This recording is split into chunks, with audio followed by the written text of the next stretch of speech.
Alright guys, I got the mount for the gas tank off that I made, and got the sending unit out, got it all stripped back down, and I measured out where I'm going to cut my hole, and I'm going to use this metal cutter right here. Should work pretty good. And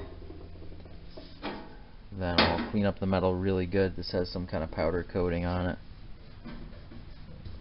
So I'm going to clean that up, weld it up, and paint it, and then I can put it back in. I'll definitely stick the vacuum down in there and vacuum up any metal shavings and stuff that get in there from cutting and grinding.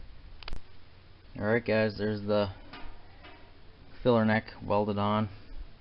It wasn't the greatest weld, but it's sealed up really good, and I just ground it down to make it look better. It was really difficult to weld this thin metal, so but it's really strong and it's sealed up, so that's all that matters. Well,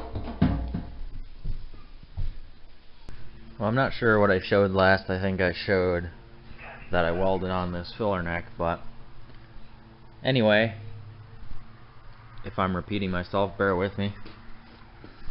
Welded on this filler neck here, and I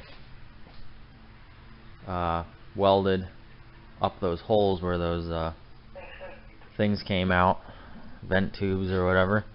I don't need any of those anymore because I got a big vent tube on the sending unit right here, so I don't need any of those. And I threw some paint on there, just painted it black, and it looks pretty good. So when that's drying, I'm gonna put proper clamps on this hose here. It came with these plastic ones right here, but I don't really trust those. They don't seem like they're clicked on all the way, and they're kind of too small. So I'm gonna take those off, and I'm gonna put some real fuel injection hose clamp on there, because I got a bunch of those. Alright guys, I got the gas tank installed. Later on down the road, probably when I put the bed on, I'll put rubber spacers, like also act as like mounts, and might help with vibration and stuff. I'll put rubber mounts between the mount and the frame, or the bracket and the frame here. For now I just got washers, but I got my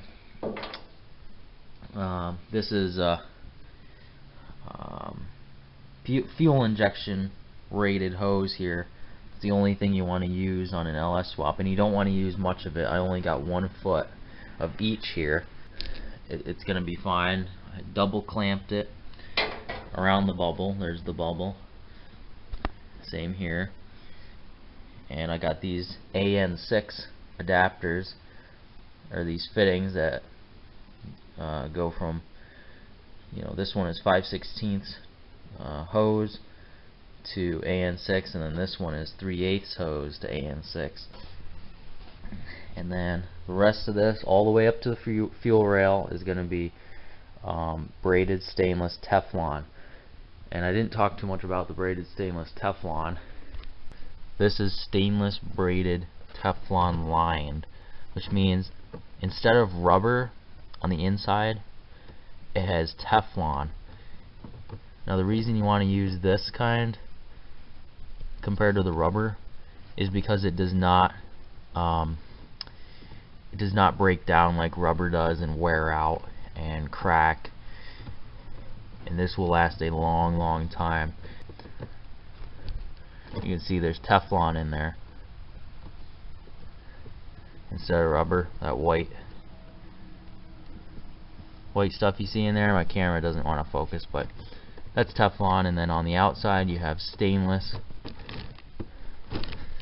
So it's really good stuff. And when I bought this, it came with an end already on this side.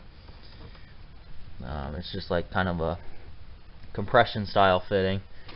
Comes with a whole bunch of different fittings, swivels and swivel fittings here. Really nice stuff. These are all aluminum fittings, so you got to be a little careful with them, not over tighten them. But they're really nice because they don't rust or anything. And this is 20 feet right here. It's not the cheapest stuff, but you know, it's really good, and hopefully this is gonna be enough. And then I already showed my other fittings that will go on the fuel rail, and I got a bunch of this, you know, fuel injection hose clamp. You want to use fuel injection hose clamp because it's different from regular hose clamp. It won't cut into your hose. It's different. It doesn't have those little things where the worm clamp screws into. My stupid fluorescent light here. Bulb must have blown on it, but you can still see pretty well. Got that one. But anyway, I got one fitting on. That was really easy to do. It was easier than I thought it was going to be. And these are aluminum fittings, so you just got to be real careful not to over tighten them. And I tried not to scratch the nice finish on them either. Scratch it a little bit, but really nothing bad. So got that one on there.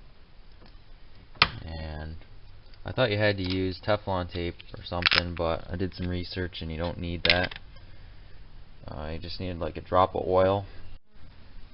Alright guys, I cut the end here and spread out the braided part, and I'll show you how that works. So then this little olive, I think you call it, whatever, slips over the Teflon part. You gotta be careful not to get cut on that. And then you push this down all the way until that little raised part in there is touching the Teflon. Alright guys, I got the return line installed. Show you that. Fuel injection hose there. 1 foot piece. And it goes down to a I forgot what angle that is. I think 45-degree swivel end there, and then that runs along inside the fuel rail, or that runs along inside the frame rail all the way up to the fuel rail right there. That looks good. And I just put this in there, and I'm 4 feet short, so I gotta order 4 feet of this. I already got my lines on there, and I got them run. I got my return line ran all the way up. I'm still waiting on that filter. When that comes, then I gotta order 4 more feet, and to bring me from the filter to the tank. You look up in there, you can see the line goes up nice. You gotta build some hold down clamps for the line. Also picked up some gauges. Gotta get those wired up, and then I can start it. Alright guys, finally got the rest of the stuff I need to finish the fuel line. I got 5 feet, actually 4 feet more of this Teflon braided stuff. And well, I didn't get these were part of that first kit, but those are the fittings I need to finish this. And I got this filter here. It's a neat little fuel filter. Alright guys, I got my filter on there. I failed to mention that this is a 100 micron filter. Some people might say it's kind of small. It is kind of small, but 100 micron is what a lot of people run, and it's great for just stock applications and stock motors like this one. Alright, look at that. Looks like a race car now. Race truck, I should say. Even though it's far from it, but these red and blue fittings really make it look racy. There's the filter. I got one end done here. I got the other side here, and I got a mark where that needs to be cut. And then I could put my, then I could do that, and then put my little clamps on, and then throw some gas in it. Let's get this on, get this thing running. I'm ready to hear it. I don't know about you guys. Alright guys, the fuel line is finished and I am really excited. See, it looks really nice. Probably the nicest looking thing I've ever put together. Oh, I can't forget to cross this off.